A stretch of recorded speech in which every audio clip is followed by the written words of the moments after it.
example here, or these next few. Now these two, this is one of the things I wanted to point out because we haven't looked at anything with the even odd identities.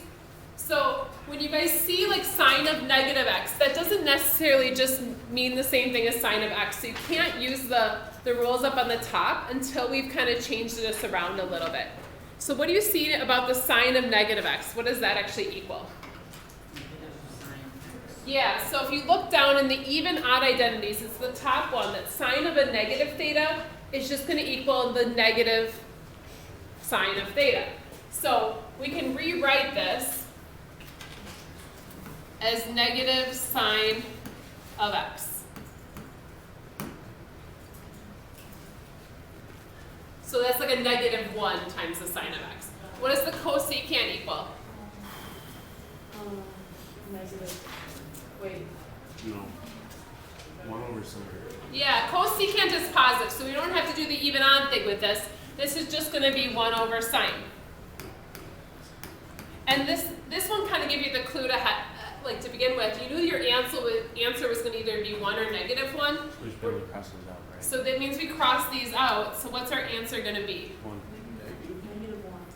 -1, because of the fact that that sign became negative there.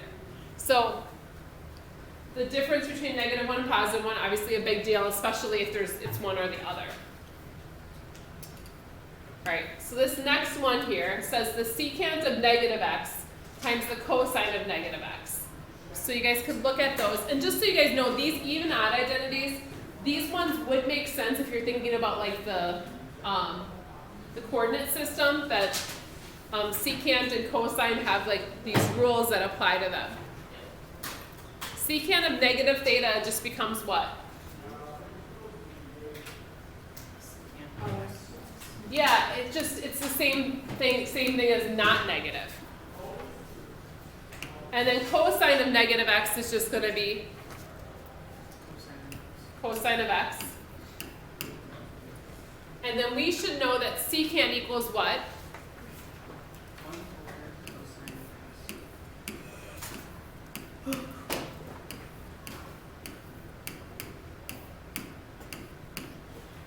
So those cancel, so this one's just going to equal +1, yeah. How come it's not negative secant?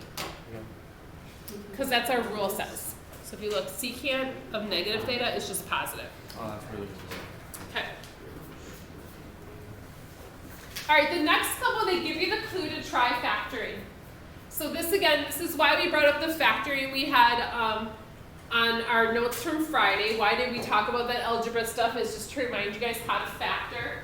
Now factoring with cosine and sine, obviously, and any other trig values, it's going to be more complicated, but still not impossible. So again, when you're thinking about this, I'm going to kind of try to write it in like just regular variables. So I have m squared, or m to the third, plus m times n to the second. You guys would know how to factor something like this. What would you take out? You take out an m. M is common among each of these. So looking at these two terms, what's common among each of them? Sine of x. So you can't just take x. You cannot just take an x out, because the x is connected to the sine. Those are kind of like one and the same. So I have to divide that out of each of these terms. What's left with our first term here? Sine squared x. Plus, this cancels, so it'd just be cos. Okay. So I factored that out. Now I'm hoping something's kind of jumping out at you. There's something on this that should look on your salmon sheet that should be pretty obvious, maybe? What do you see?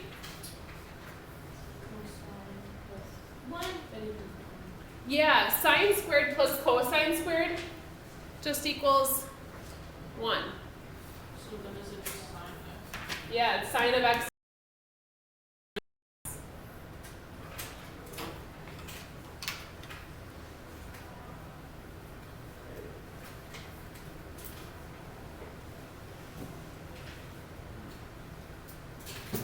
again, practice and just try things and see how it goes. All right, let's do one last one here, and then I'll get you guys your worksheet. They do tell you to try to use factoring again.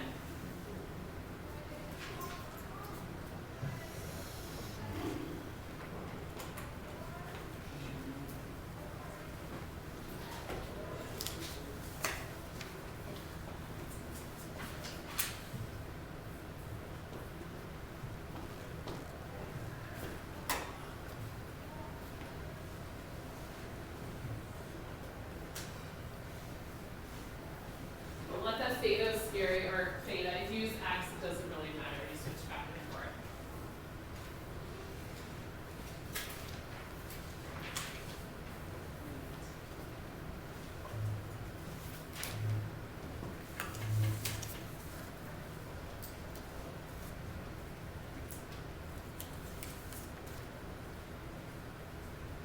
Dang it, you guys, my worksheet's really bad.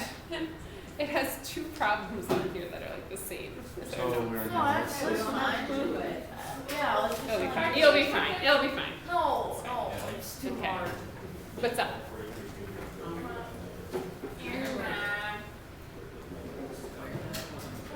No, but so you can get rid of one of those and one of those. Just like x squared over s.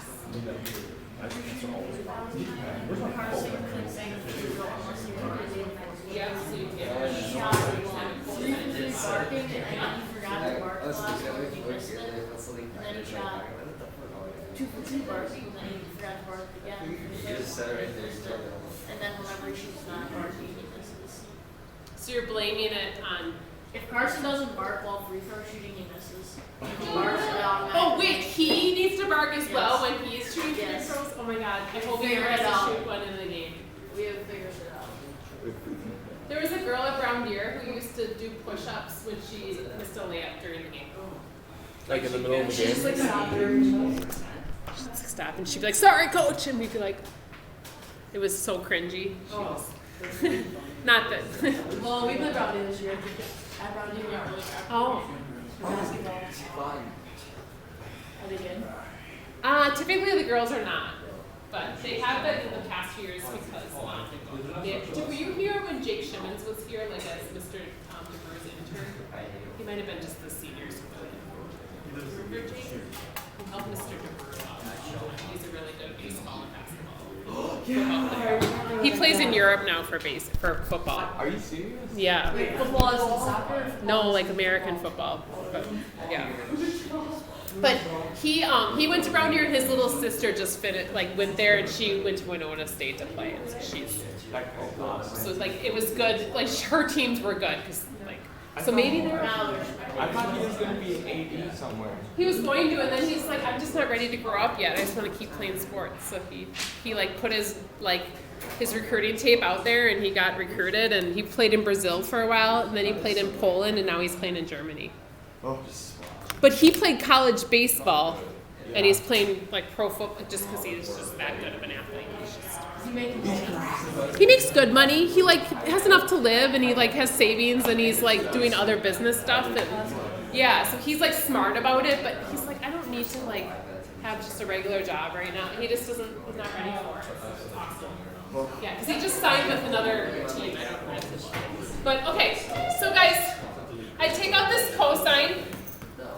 And we get tangent squared theta, and then plus 1. I have a question. Yep. Since we did.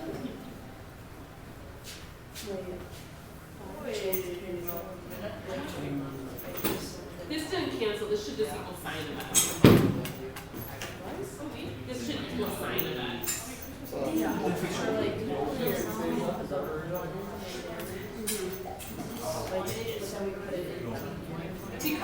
Because up here. So guys, real quick. So when we divided the sine out of this,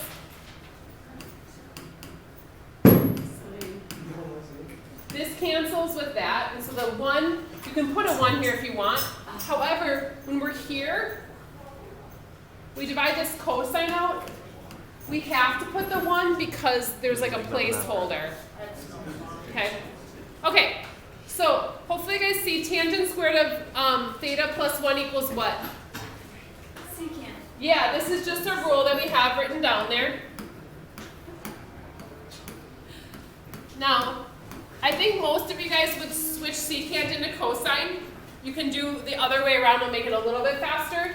But if you do cosine of theta times 1 over cosine squared of theta, one of these can cancel with one of those. So I'm going to be left with 1 over cosine of theta. I'm okay with you leaving your answer this way, but technically if you wanted to be simplified completely, you probably wouldn't have a fraction. So what would you write this as? Secant. I'm fine with either one. Typically, I'd say I'd prefer not just to have a fraction if I don't have to, but 1 over cosine is fine.